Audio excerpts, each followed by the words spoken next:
По неуспешниот прв, Министерството за економија објави нов втор повик за изготвување на проектни решенија за конзервација, санација и адаптација на старата Скопска чаршија и чаршиите во Битола, Охрид и Струга. Проектот вклучува техничка документација за конзервација, санација и адаптација на излози и надписи на дуќаните.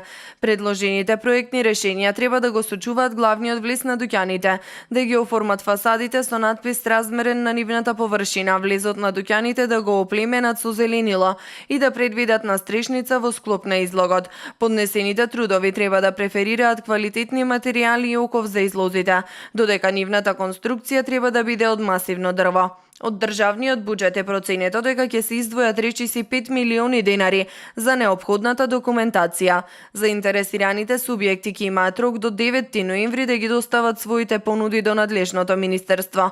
Предметот на договорот е неделив, така што проектантите ќе треба да ги изготват решенијата за сите 4 чаршии.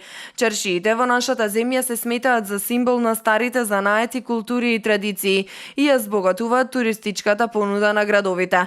Проектот за санација, конзервација и адаптација на македонските чаршии има за цел да го врати изворниот лик на старите јадра во градовите.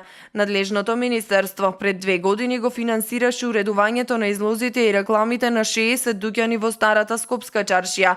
За годинава е предвидено да се продолжи проектот за сите преостанати дуќани. Првичниот тендер за изработка на проектните решенија беше распишан на крајот на август, но истиот заврши неуспешно.